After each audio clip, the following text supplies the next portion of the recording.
Assalamualaikum warahmatullahi wabarakatuh.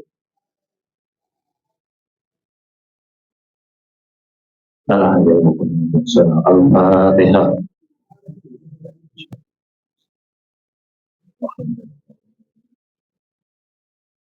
Ya.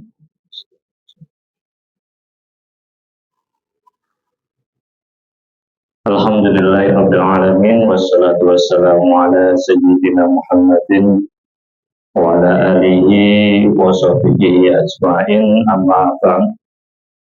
Yang kami hormati Ketua Majelis Taklim Darun Nisa Jamaah Masjid Baitus Salam Ngalian beserta segenap pengurusnya dan semua jamaah rahimakumullah.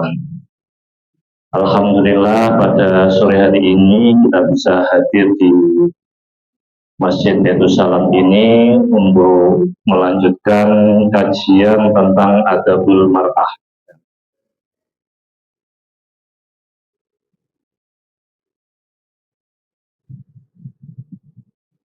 Kitab Adabul Mar'ah ini merupakan salah satu kitab yang menjelaskan tentang bagaimana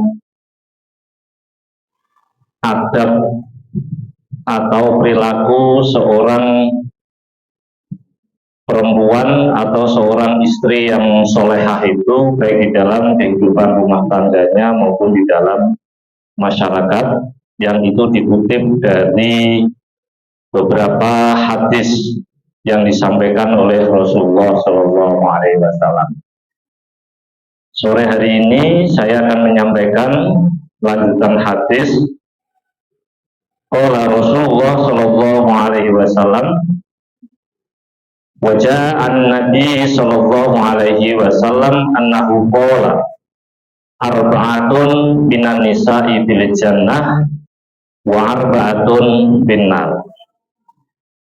Jadi pada kajian saat ini kita akan membahas tentang apa yang disampaikan oleh Rasulullah, bahwa ada 4 golongan perempuan yang nanti akan menjadi penghuni surga, wa arba'atun finnar, dan 4 golongan perempuan yang akan menjadi penghuni neraka. Nah, siapa mereka? Wa dzakara minal arba'atil lawati fil jannah. Kemudian Rasulullah itu menjelaskan 4 golongan perempuan yang masuk surga nanti itu siapa? Pertama adalah imro'atan afifatan ta'atan lillahi wa li zawjiha. Jadi kelompok pertama itu adalah imro'ah afifah, yakni perempuan-perempuan yang menjaga dirinya dari perilaku maksiat.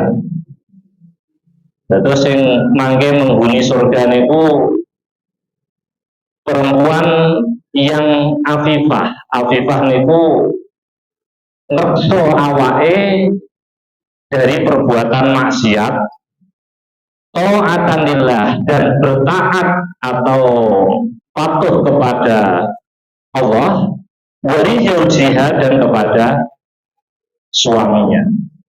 Niki kelompok pertama. Niku mboten satu-satu enggak. Ini kelompok pertama. Perempuan itu adalah orang yang memelihara dirinya dari perbuatan maksiat, taat kepada Allah, dan taat kepada suaminya. Nah, tentang taat kepada Allah, ya kita tahu bahwa sebagaimana yang sudah kita ketahui bersama, taat kepada Allah itu melaksanakan segala perintah-perintah Allah dan menjauhi segala larangan-larangan yang ada di dalam Al-Quran maupun di dalam hadis. Wali zaujiha, dan taat kepada suaminya. Nah ini kok tidak, istri taat kepada suami tidak taat kepada suaminya, ya. Ini karena memang adabnya berbicara tentang adab perempuan. Jadi seorang istri taat kepada suaminya, bukan suami taat kepada istri. Tetapi sama-sama enggak? Ya sama-sama.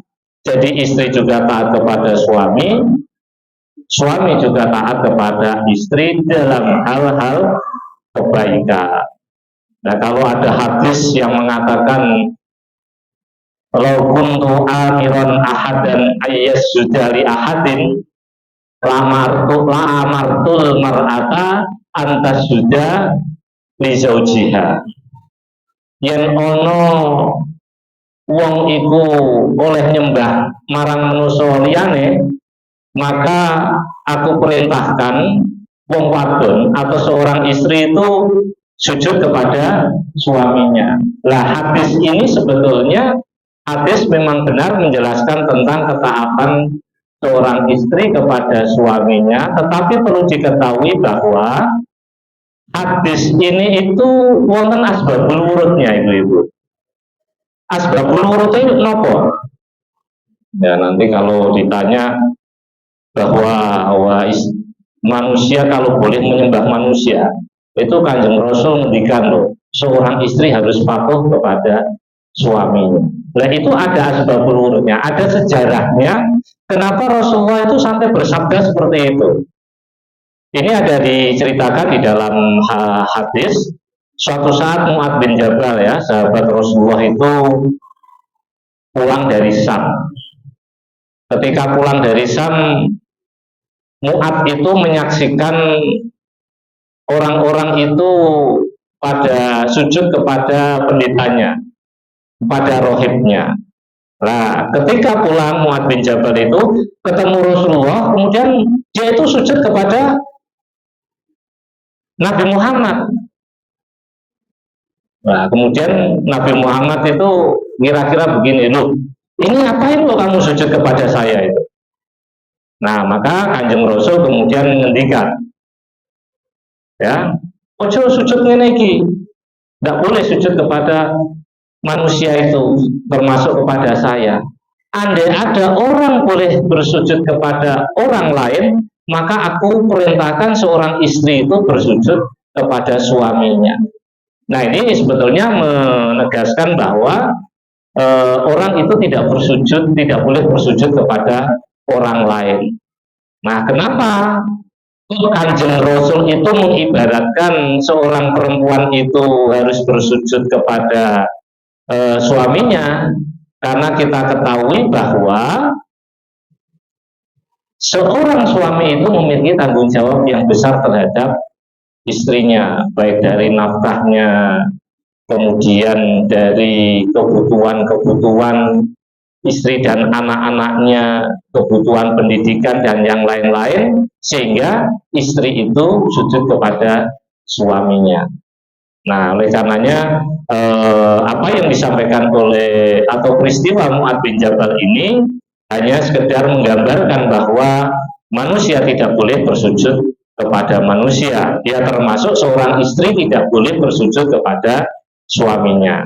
Ya, jadi ketaatan-ketaatan yang ada di sini adalah ketaatan semata-mata yang itu tidak bertentangan dengan ajaran Allah. Dan suaminya menyuruh hal yang tidak baik, kono togel misalnya, ya tidak boleh. Kono congyang misalnya, ya itu tidak boleh. Nah ini kelompok yang pertama. Kelompok yang kedua, siapa perempuan-perempuan yang akan masuk surga nanti? Itu adalah walu dan sobirotan, qoni'atan bil yasiri ma'a zaujiha. Wong wadon sing akeh anake, yakni seorang istri yang memiliki banyak anak dan dia itu sabar. Kenapa? Perempuan yang sabar punya anak itu, jadi dengan gerso nggih. Dari anak itu misalnya, kalau saudara yang keluarganya besar, itu misalnya kok 10, rewel kabeh, itu mesti orang tuanya kan judek. Sembindi langgar setahun anak, alasannya kesubulan gitu. Nah itu repotnya kayak apa? Ya. Jadi perempuan yang punya anak banyak dan dia itu sabar. Nah kalau sabar itu kan ya pokoknya dia itu harus menahan diri untuk tidak melakukan hal-hal yang jelek, anak nakal, kongkong sinau dan lain sebagainya. Jadi banyak anak dan dia sabar. Lu berarti banyak anak itu musibah enggak? Ini rezeki dari Allah. Dan itu ujian dari Allah. Makanya kalau misalkan kok delalai ono anak kembar 4, ini kan awan-awanan, piye lengkso. Kira-kira kan gitu. Nah, harus sabar karena itu adalah rezeki dari Allah. Karena persoalan nanti bagaimana merawatnya, bagaimana ngebusi, ngantar sekolah dan lain sebagainya. Perempuan yang seperti ini adalah perempuan yang nanti menjadi penghuni surga. Qoni'atan bil yasiri ma'a zawjiha. Wah niki sing ngabot. Qoni'atan itu qona'ah bil yasiri ma'a zawjiha. Qona'ah atas apa yang sedikit diberikan kepada suaminya. Nah, sanggup enggak ya? Wis anake akeh qona'ah sing bojone iki duwite sithik, pas-pasan. Lho niku nanti mlebu swarga. Muhabbat mboten itu. Oleh apa? Nah, niku ciri-ciri perempuan yang solehah ya ngoten itu. Terus kalau Imam Al-Ghazali itu wonten Ihya Ulumuddin itu mengatakan bahwa apa sih sebetulnya qanaah itu? Jadi biasanya qanaah itu kan apa? Nrimo ing pandung ya. Nah, qanaah itu adalah rela atas rezeki yang diberikan kepada kita.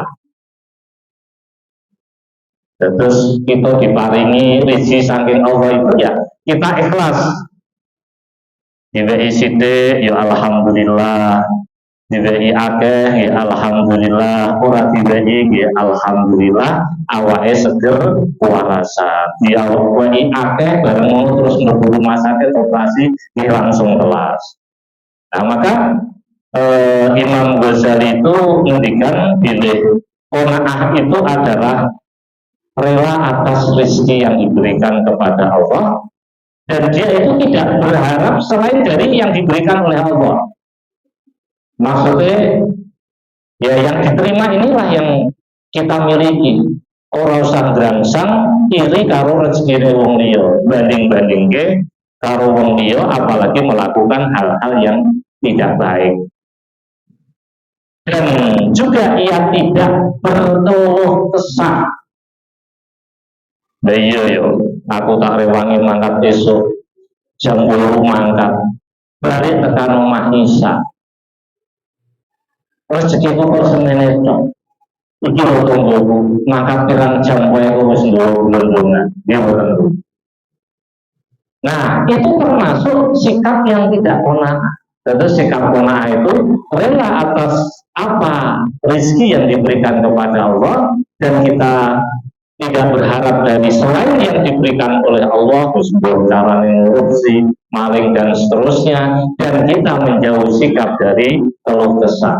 Dan itu termasuk sikap qanaah. Maka apa yang diberikan oleh suami kepada kita, kita terima apa adanya.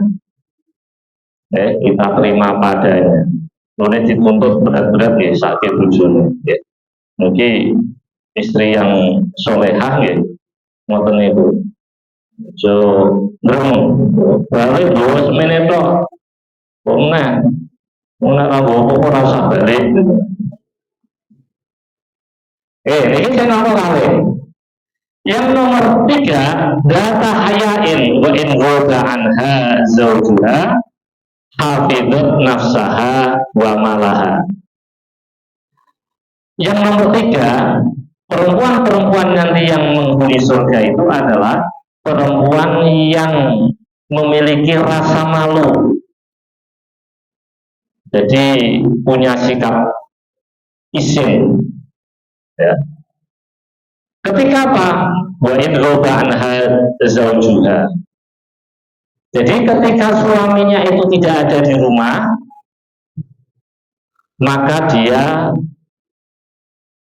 menjaga dirinya, wa malahu, dan hartanya. Jadi kelompok yang ketiga ini adalah perempuan-perempuan yang punya malu.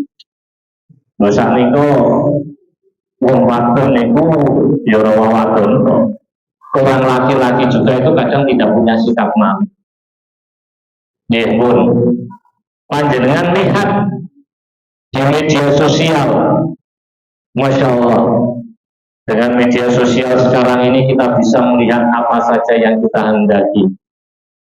Kita tinggal mencari kata kuncinya, kita tinggal mencari kata kuncinya, tanyakan sama Google, tanyakan sama Mbak Meta AI, Artificial Intelligence, bahwa itu akan menceritakan tentang apapun.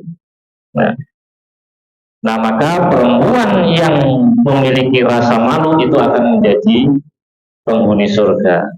Dan ketika suaminya tidak di rumah, dia menjaga kehormatannya. Ya, menjaga kehormatannya itu ya, mohon maaf, kalau ada tamu laki-laki yang dikenal ya, mesti kalau yang tidak dikenal ya orang bertamu kan gitu loh. Ya artinya panjenengan kalau punya tamu, yang tamu itu sekiranya tamu yang memang tidak layak untuk ditemui, ya tidak usah ditemui. Ini bagian dari menjaga kehormatan. Kalau misalnya suaminya itu sedang bekerja di luar Jawa atau bekerja di luar negeri, kemudian ada tamu laki-laki yang datang, ya mohon maaf suami saya tidak di rumah. Itu lebih jelas daripada memberikan jawaban-jawaban yang membingungkan. Ini saya jam ini ada acara, jam ini tidak bisa. Nah, nanti malah ditanya terus. Dijawab saja, mohon maaf suami saya tidak di rumah, monggo nanti silakan ke rumah kalau suami saya sudah di rumah, kan benar kan? Nah, biasanya begitu kalau orang yang punya etika. Walau dan menjaga hartanya, jadi istrinya itu menjaga harta yang dimiliki keluarga itu. Nah, jangan sampai wah beneran bojoku tugas seminggu, wah aku tak shopping terus lah, bisa gesek kartu ATM. Ya ini kelompok yang ketiga. Itu kalau suaminya tidak ada di rumah. Wa in hadoro amsakat bilisaniha anhu. Suaminya itu ada di rumah, itu istri itu nggak bisa menjaga lisannya. Jadi ngelarani atine wong lanang. Nah, ini kan repot. Rumah bagaikan neraka. Nek sing lanang metu, sing wedok foya-foya, tidak menjaga dirinya. Nek bojone ning omah, ora kerasan malah patuh gitu kan. Nah, ini merupakan ciri-ciri perempuan yang tidak baik. Nah, oleh karena itu, kalau suaminya pergi, dia menjaga dirinya dan hartanya, dan ketika suaminya di rumah, maka dia menjaganya dengan baik. Dia berbicara dengan baik, pilihan-pilihan katanya dengan baik. Nyun sewu, bertengkar itu biasanya dimulai dari pembicaraan atau pemilihan kata yang tidak baik. Nah, ini kelompok yang ketiga.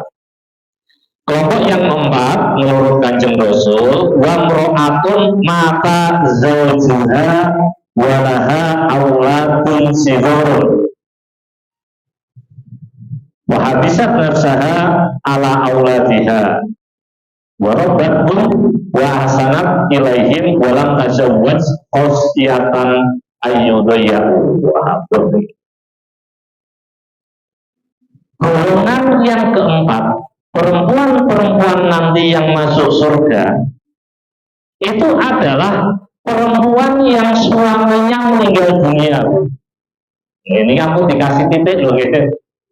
Nah, perempuan yang suaminya meninggal dunia dan meninggalkan anak-anak yang masih kecil, walaha auladun sidur, meninggalkan anak-anak yang masih kecil. Fahabisat nafsaha ala auladiha, dan istri tadi ya itu jogo anak-anaknya, memelihara anak-anaknya dan memberikan pendidikan yang layak kepada anak-anak tersebut supaya anak-anak tersebut itu menjadi generasi yang baik. Dan terus anak-anak sing soleh dan solihah memiliki pendidikan yang tinggi.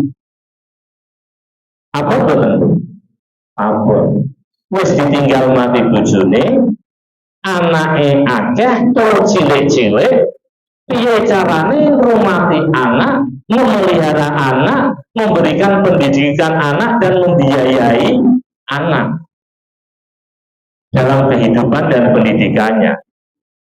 Masih ditambahi walam tatazawwaj khosyatan ayyudayyahu. Dan perempuan tadi catatannya tidak menikah lagi, Bu. Jadi perempuan tadi tidak menikah lagi karena ada khawatiran kalau perempuan tadi itu menikah, maka anak-anaknya nanti akan tersia-siakan, orang kepenak. Ya, nyun sewu, biasanya kalau anak tiri, ya, itu biasanya kan tidak kepenak, gitu. Misalkan ada orang yang suaminya meninggal, kemudian istrinya itu nanti menikah lagi dalam kasus-kasus tertentu. Tidak semuanya, gitu.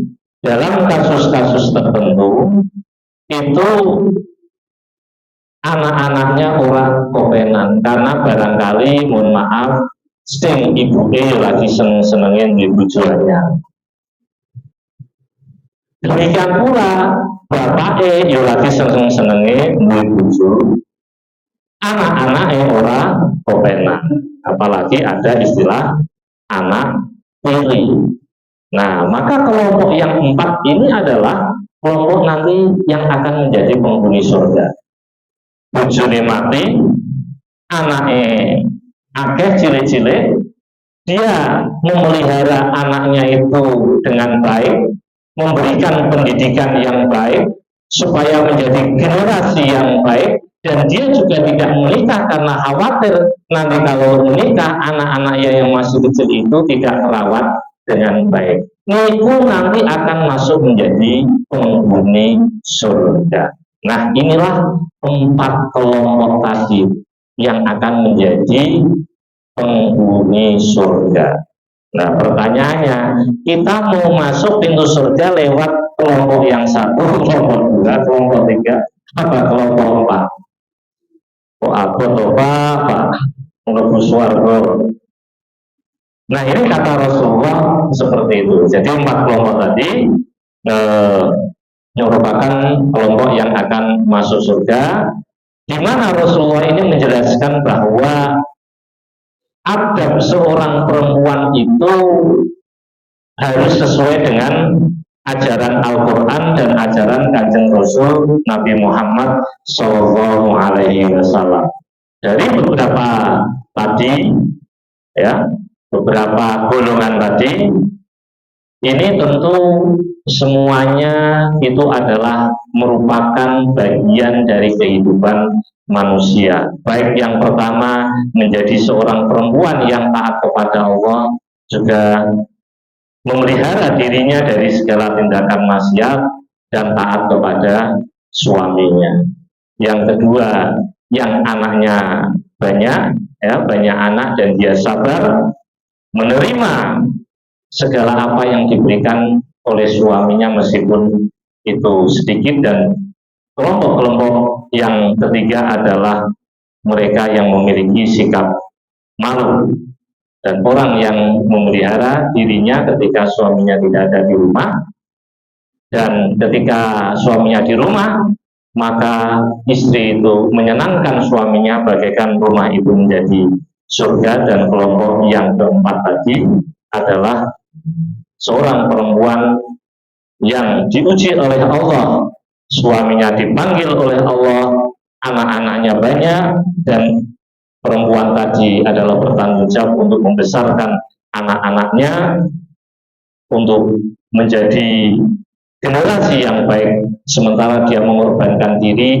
untuk tidak menikah lagi, khawatir anaknya nanti tersia-siakan. Pertanyaannya, lho Pak, ini ono wong itu terus nguripi anak-anak sing cilik-cilik piye? Bayar SPP ini piye? Kan gitu toh. Kan apa? Ya yang keempat tadi itu kan berat. Ya, ini dalam kasus ya mudah-mudahan tadi suaminya yang meninggal tadi itu warisannya oke, sehingga tidak menikah lagi. Ya. Makanya yang saya ibu-ibu, biasanya kalau ada dalam rumah tangga, kalau seorang istri yang meninggal, yang sewu biasanya yang suamiku cepet-cepetan menikah. Tetapi sebaliknya, kalau ada seorang suami yang meninggal, istrinya biasanya bertahan untuk tidak menikah, atau nanti kalau menikah itu ya lama sekali, karena ya habisin.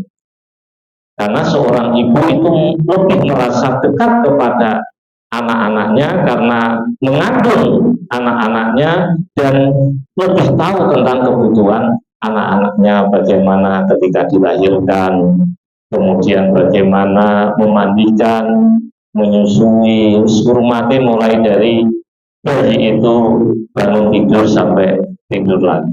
Nah, ini adalah 4 kelompok yang masuk surga nanti.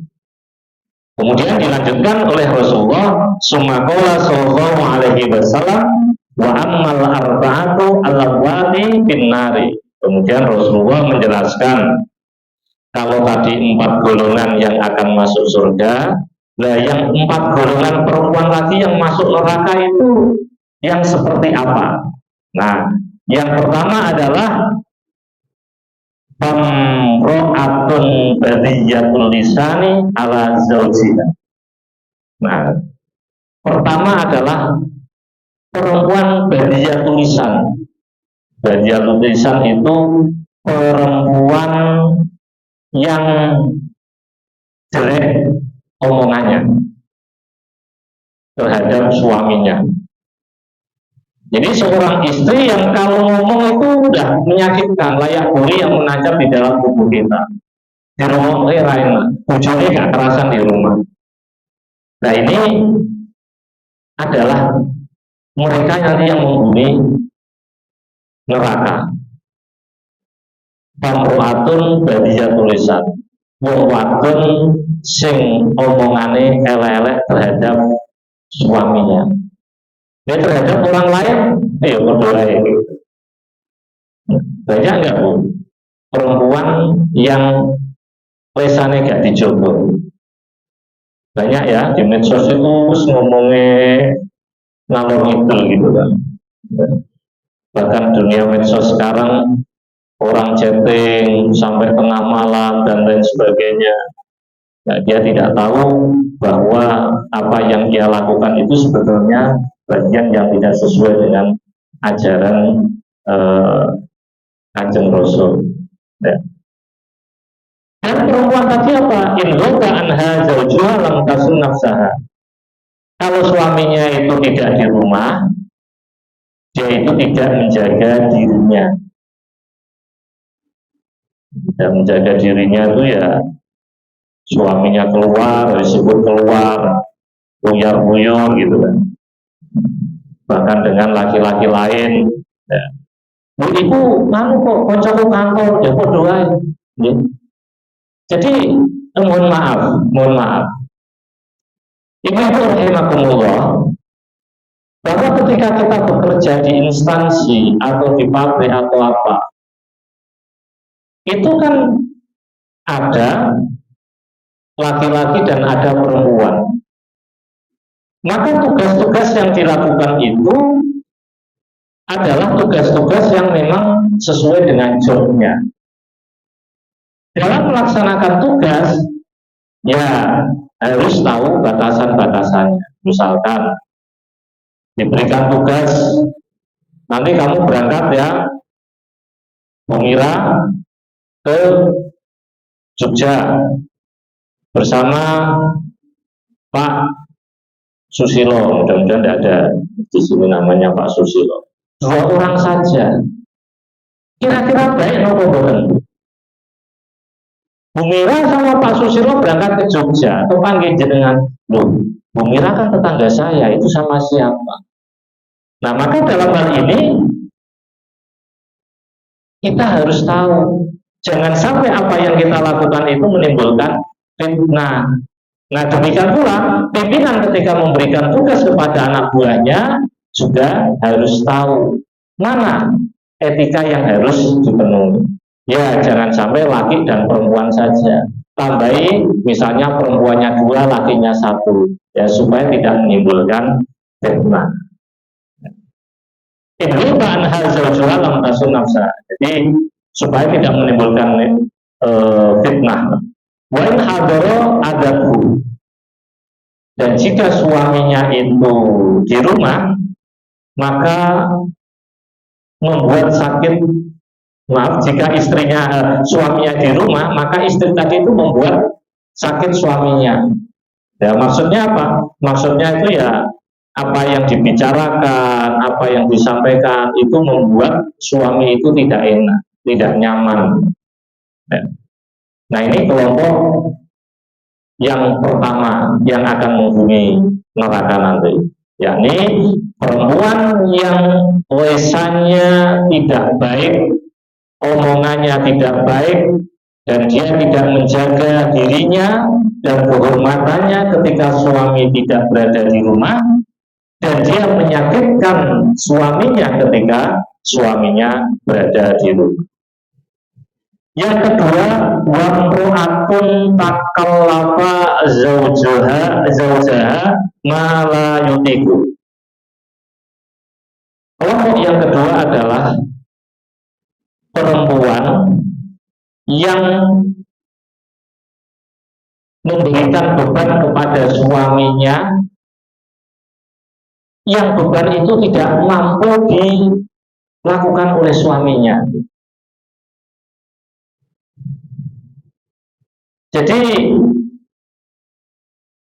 kalau dalam berumah tangga, ya, itu antara suami dan istri, ya, itu adalah misakun walidun, ya, ikatan yang paling kuat. Biasanya ikatan yang paling kuat itu adalah menerima kondisi apa adanya. Sing wedok nampa apa anane kondisi calon mempelai laki-laki, demikian pula mempelai laki-laki juga mengetahui dan menyadari kondisi mempelai perempuan. Nah, maka dalam agama ada konsep kafaah. Kafaah itu apa? Kafaah itu ya sekufu itu ya. Jadi ya mohon maaf, kalau ekonominya kelas menengah ya sepadanya ya kelompoknya menengah. Itu yang kafaah begitu.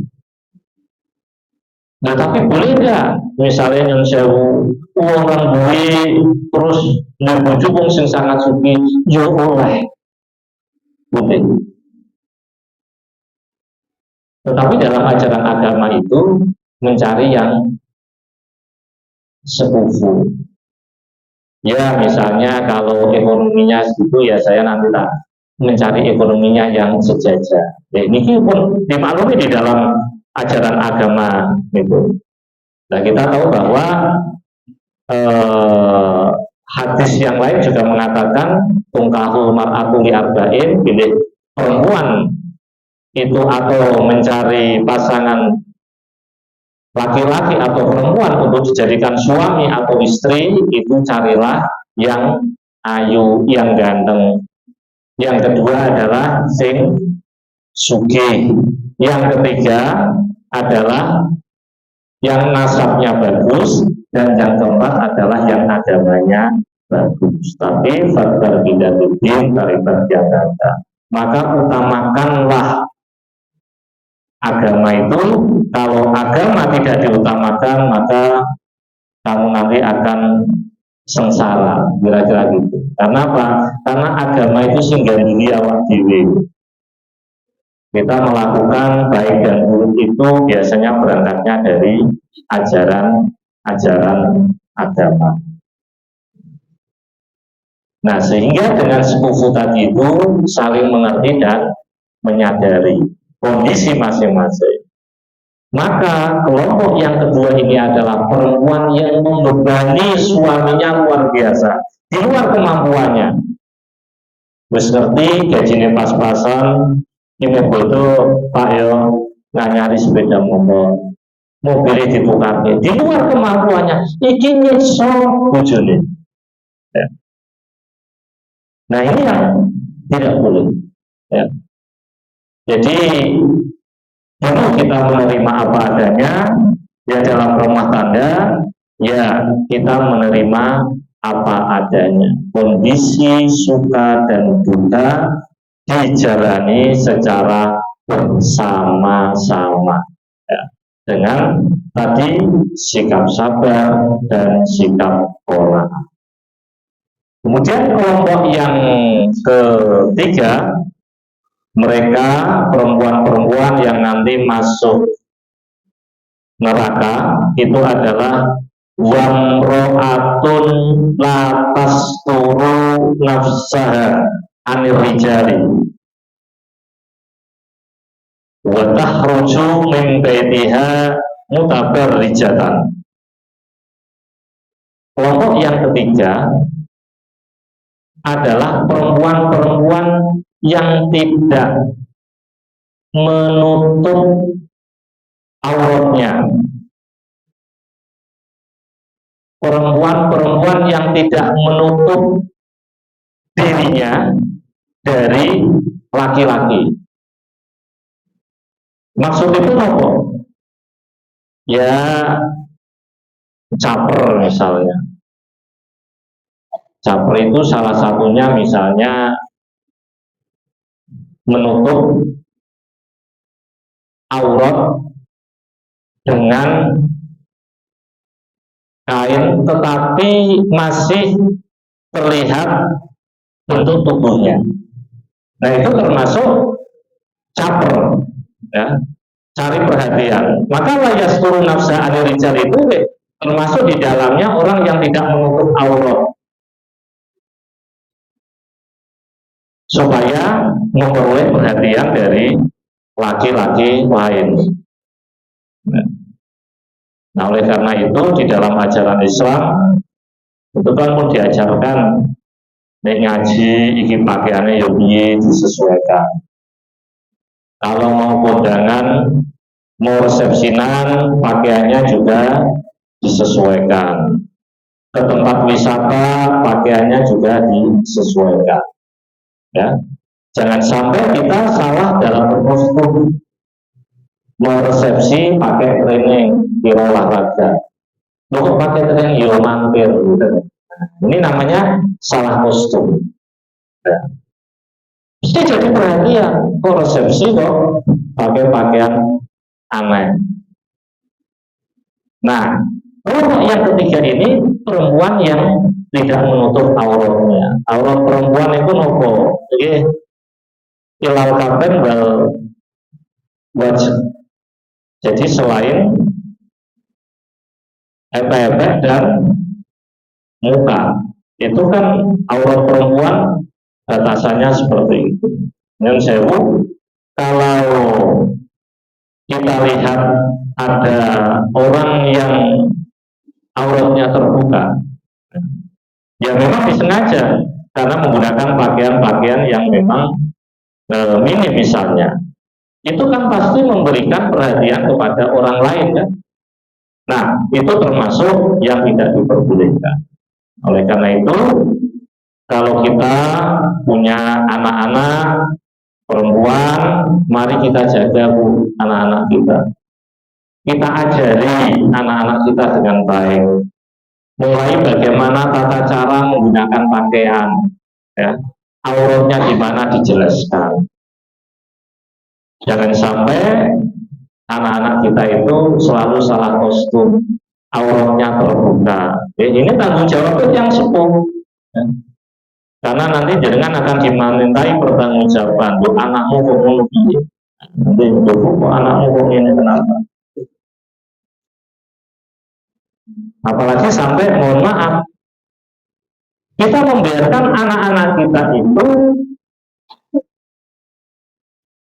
kumpulan bermainnya itu berbeda. Pada umumnya laki-laki main dengan laki-laki, perempuan main dengan perempuan. Nanti kalau kita punya anak-anak laki-laki misalnya, kumpulannya perempuan, nanti dia bisa berubah menjadi perempuan, kepincong-pincongan. Atau sebaliknya, perempuan kumpulannya anak laki-laki, maka dia nanti akan menjadi tomboy, penampilannya juga menjadi penampilan laki-laki. Gaya potongannya, gaya jalannya, dan lain-lain. Nah, maka kadang ada yang disebut dengan transgender itu. Jadi operasi kelamin karena dia merasa aku kok cocoknya jadi wong wedok wae lah. Saya tak berubah menjadi perempuan. Nah, ini harus hati-hati. Ini bagian dari pendidikan seks terhadap anak-anak. Ya. Jangan sampai ya.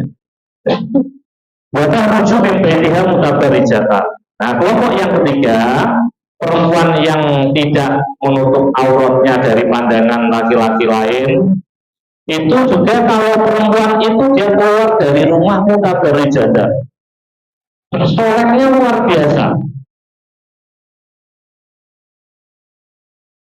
Kalau keluar dari rumah, harap resepsi, harap pengajian, harap wisata, mutabarijatan, itu berdandanya itu luar biasa. Luar biasa itu maksudnya ya kelewatan lah, kelewatan. Nah, berarti tidak boleh cantik, boleh. Bahkan agama itu memerintahkan kepada kita untuk tampil cantik, baik lahir maupun dalam. Jadi baik di dalam rumah maupun di luar rumah. Nah, kadang kan terbalik, di rumah awut-awutan, kalau di luar, masya Allah. Ini yang kadang terbalik. Mohon maaf. Loh, kalau bapaknya nggak kerasan di rumah, sudah dulu ini belasarannya nengke, ya. Kalau kita ngaji tentang perempuan yang solehah itu, nopo. Wong wadon nek didelok iku nyenengke bojone. Nggih. Wong wadon kalau perempuan kalau dilihat itu menyenangkan istrinya. Nah, itulah ukurannya bahwa di rumah itu suami itu betah dan terasa. Nah, yang dimaksud oleh Rasulullah kelompok 3 wa tahruju min baitiha mutabarijatan itu, kalau perempuan itu keluar dari rumah, buat acara apa, itu dandan itu mutabarijatan itu akan kepaes lah, ya. Pipinnya juga bani nanti tandel gitu kan.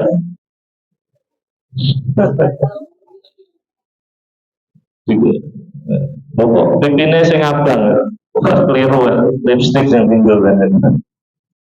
Demikian pula pakai gelang, ya gelang sewajarnya, orang usah gelang sak laci dinggo kabeh. Kakinya pakai gelang gitu, pelaku klincing, dono ciro kucing gitu kan. Kucing aku kalung gitu kan. Jebule tanggane sing gelang sikile dienggo kabeh kiwa tengen. Nah boleh Bu, boleh tampil cantik itu justru harus. Nah tetapi ojo menor, jangan terlalu menor. Mutabarijatan itu maksudnya begitu. Jadi kalau bahasa agama itu namanya tabarruj gitu ya. Jadi lebih-lebihan. Mesti dadak meh kerja bakti kok nganggo pakaian kok sakure gitu, nganggo training, nganggo sepatu cincin, malah tenggone bingung tahu Pak. Ya, jadi ya sudah biasa tampil biasa aja lah. Ini panjenengan kados ngeten iki hadir wonten majelis taklim, pakaiannya nggih ngeten iki lah, kira-kira begitu lah. Gitu. Nah, jangan sampai terlalu minor. Ya. Maka dalam akhlak perempuan itu kan ada istilah inner beauty ya, kecantikan dari dalam. Apa artinya? Cantik dohirnya tetapi akhlaknya tidak baik.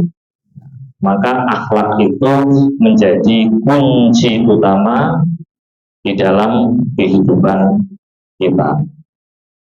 Ya, jadi yang ketiga, saya ulangi, adalah perempuan yang tidak menutup auratnya dari pandangan laki-laki atau orang yang membuka auratnya, dan perempuan yang ketika keluar dari rumah dia berdandan terlalu menor.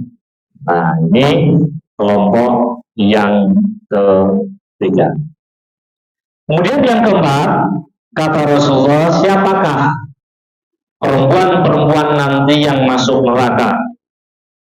Wamro'atun laha hammun ilal akla wasyurba wan nauma walaysa laha rubbatun fi sholatin wala fi ta'atillahi wala fi ta'atihi wa rasulihi wala fi ta'atihi zawjiha.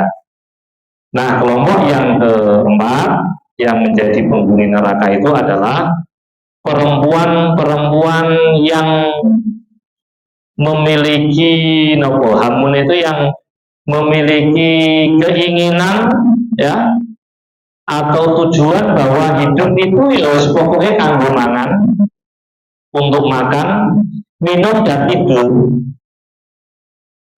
Jadi kesibukannya seperti itu. Makan, minum, tidur, makan, minum, tidur.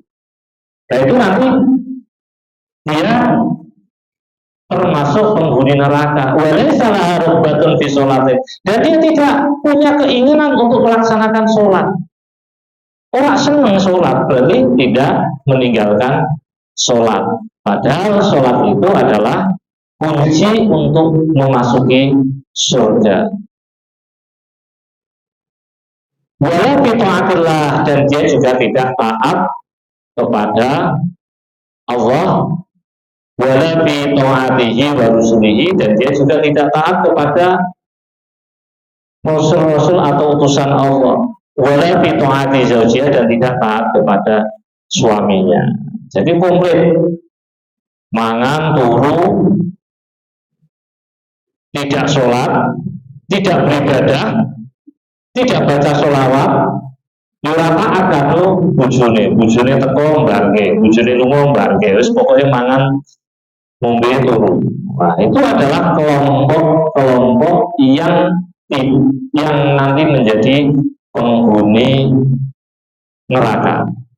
Nah, fal mar'atu idza kanat bi hadhihi sifati kanat mal'unatan min ahlin nari illa antatuba. Kata Rasulullah, perempuan-perempuan tadi loh yang memiliki sifat empat tadi itu, nopo sifat empat tadi itu, pertama adalah perempuan yang lisannya tidak bagus, yang kedua adalah perempuan yang membebani berlebihan kepada suaminya, perempuan yang membuka auratnya, dan bersolek secara berlebihan, dan perempuan yang hidupnya hanya untuk makan, tidur dan minum saja. Kata Rasulullah, bihadhihi sifati kanat mal'unatan. 4 orang tadi itu adalah perempuan-perempuan yang dilaknat oleh Allah Subhanahu wa taala, dan dia nanti min ahlin nar, dan dia akan menjadi penghuni neraka illa antatuba, kecuali kalau mereka itu nanti bertaubat. Nah, maka kuncinya bertobat. Nah, tobat itu merupakan salah satu amalan bahwa seseorang menyesali atas perbuatannya, minta ampun kepada Allah dan tidak akan mengulanginya. Ya, aku bisa ngomong kalau bojoku kok tidak sopan. Oh, kalau saya bersolek kok berlebih-lebihan. Oh, pas hidup saya mangan turun lari solate dan lain sebagainya. Nah, maka tobat. Nah, kunci yang terakhir adalah tobat itu sebagai salah satu bentuk untuk transisi dari hal-hal yang jelek untuk melakukan hal-hal yang baik. Nah, ibu-ibu yang dimuliakan Allah, 4 kelompok yang akan masuk surga nanti sudah saya jelaskan. 4 kelompok yang masuk neraka juga sudah saya jelaskan. Mungkin ada pertanyaan atau apa yang kurang jelas, mungkin bisa ditanyakan. Kalau masih ada waktu, nanti saya lanjutkan untuk hadis berikutnya. Monggo.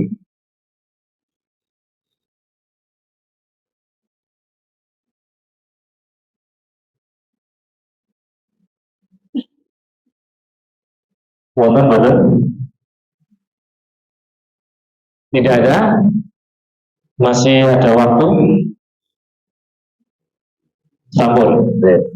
Kalau cukup, ibu-ibu rahimakumullah, apa yang ada di dalam kitab Adabul Mar'ah ini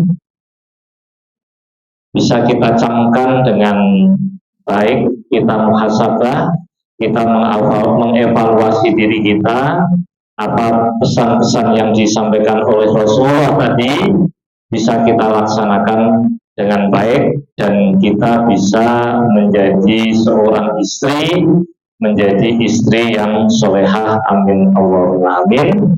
Demikian pula kita juga dijauhkan dari sifat-sifat 4 golongan yang akan menjadi penghuni neraka. Saya kira itu, ibu-ibu, mohon maaf jika ada hal-hal yang kurang berkenan. Kita tutup kajian sore hari ini kitab Adabul Mar'ah dengan bacaan hamdalah bersama-sama. Alhamdulillahirabbil alamin. Kurang lebihnya mohon maaf. Wassalamualaikum warahmatullahi wabarakatuh.